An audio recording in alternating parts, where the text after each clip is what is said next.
Hello Summoners and welcome back to another ProGuides video. My name is Christoph and today I'll be going over everything you need to know to control minion waves with ease.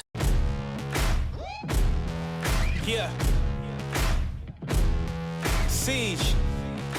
Learning how to manage minion waves is one of the most essential parts for becoming a better player, and the best part is, it's not as hard as it seems. While most players on the Rift focus on their mechanics and champion mastery, the best players in the world, such as Dopa and Faker, focus primarily on their minion wave management and macro play. But before we get started, I do want to mention that there are courses on ProGuides.com and challenger level coaches available 24/7 to help you guys out with your wave management if you need a little bit more help after this video. Make sure to check it all out using the link below, and without further ado, let's jump right in.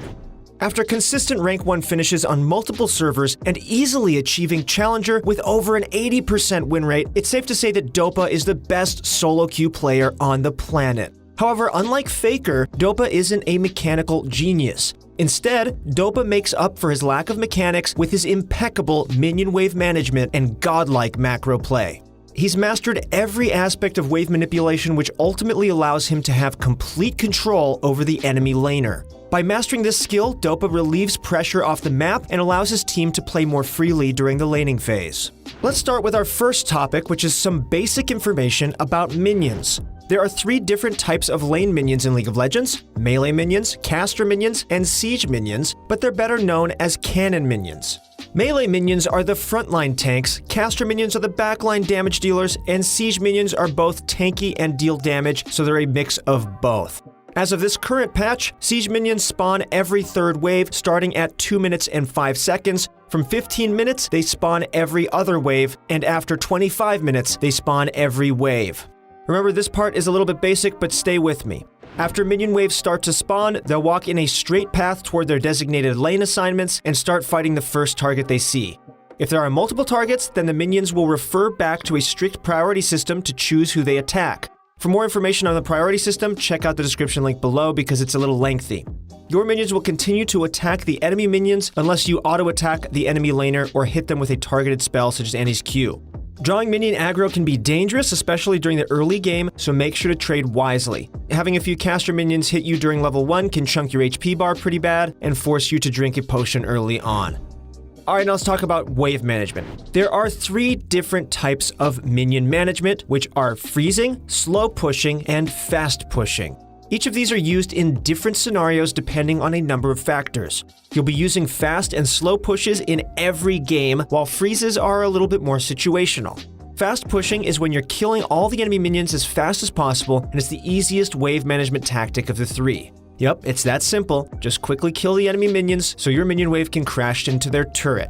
The more difficult aspect of this tactic is knowing when to use it. You want to start a fast push if you want to recall or impact the map by roaming, or to pressure your opponent and deny CS if they're a champion like Anivia who can't farm under turret early, or to set up for a dive with your jungler on the enemy laner, or for an early level advantage for those level 2 or level 6 all-ins, or even to have lane priority before a neutral objective is about to spawn. There are even more reasons why you would want to fast push the lane. Here are some more on screen, and there's even more that you can find on ProGuides.com. With this being said, there are a few things you need to worry about while you are fast pushing a wave. The first and most obvious is to be careful for ganks. Having to constantly use your abilities to clear the opposing wave will leave you in a vulnerable position in the lane with no cooldowns to escape a gank. Also note that failing to execute a fast push once you've committed to it can single-handedly lose you the lane. If your minions don't reach the enemy tower, then your opposing laner can create a freeze at that spot and force you to overextend in the lane in order to CS. The second wave management tactic is called a freeze. A freeze keeps minion waves in a spot that is safe for you and/or dangerous for your opponent. You'll want to freeze waves when you're stronger than the enemy opponent and you want to make them risk dying in order to farm, or your opponent has a little roam threat and you want to deny them farm, or if it's dangerous for you to farm so you want to be closer to your turret. There's a number of other reasons that we'll list here on the screen, but if you guys want more in-depth material on freezing, then go to ProGuides.com. Freezes tend to be stronger when your goal is to safely farm up. One downside of freezing, however, is that it gives your enemies opportunities to roam. Make sure you use them when your opponent will have difficulty pressuring elsewhere. Even when the meta favors champions who have strong gank potential, you can still use short freezes to build leads. Just make sure that you're ready to switch to a fast push if your opponents commit to ganking another lane. Great players make use of short freezes, transitioning them into slow or fast pushes consistently throughout the game as they see fit. Now let's talk about how to freeze a lane. To freeze a lane, you need the wave to always be pushing toward you. You want to let your minion wave die and then prevent the enemy minion wave from reaching your turret. It's pretty simple, but there are rules you need to follow. You'll need to let the enemy minion wave have a number advantage based on the position of where you want the freeze to happen. As the freeze gets further from the center of the lane, you'll need to keep more minions alive to maintain the freeze. In the center, it's 1, and you'll need 4 right outside the turret. One cool trick you can use is after your minion wave dies, you can tank the enemy minion wave and drag it to a better spot to begin the freeze. For example, if all your minions die close to your turret and there's only 2 minions left in the enemy wave, you can pull the wave closer to the center to start a freeze. While these same concepts apply in the mid lane, it's not as viable to keep a freeze going for too long. The mid lane is short, making it easy to retreat to the turret. As a result, there's a lot less risk involved when stepping up to break a freeze. Regardless, you'll be able to use freezes in any lane to gain small leads and pressure your opponent during the laning phase. While freezing is a great way to bully opponents, there will be games where you'll find greater leads using slow pushes instead. Unlike fast pushes, you'll need to be a little bit more tactful to execute a slow push. In a sense, slow pushing is the flip side of the same coin as freezing. While it uses the same concept of determining which way the lane will push, your goal is to make it push to the enemy turret instead of yours.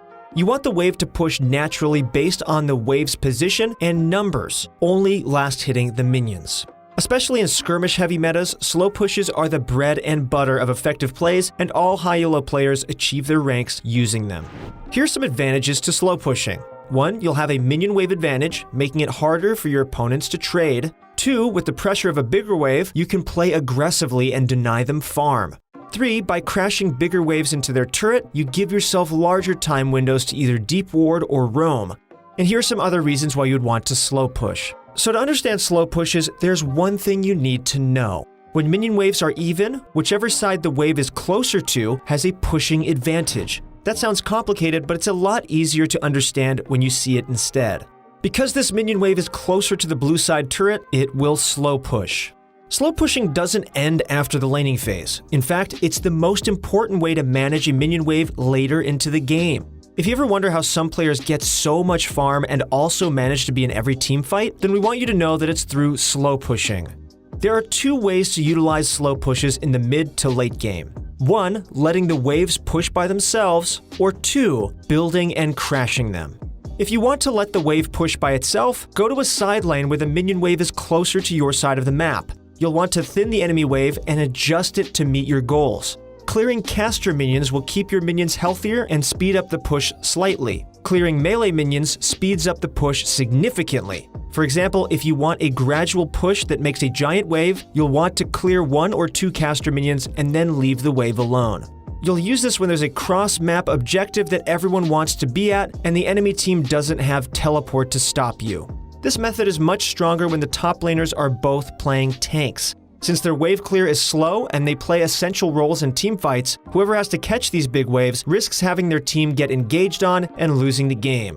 What's used more commonly in faster-paced games is building and crashing waves. To do this, you start with a slow push and give your next minion wave time to reach the wave you're slow pushing. After building up the wave, you transition into a fast push to crash it into the enemy turret.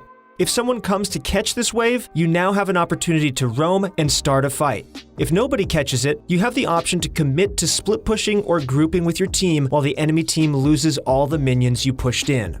By understanding these concepts, experimenting with them in your games, and learning to gain leads with them, players of all levels can expect to see their gameplay skyrocket. Thank you guys so much for watching. If you guys want to see more videos like this, subscribe to our channel. We also have a ton more content on ProGuides.com where we've worked with our partnered pro players to help you guys take your gameplay to the next level. We hope that you continue to improve by watching our videos and through ProGuides.com. Until next time, have a wonderful day, good luck in your next few games, and we'll see you on the Rift.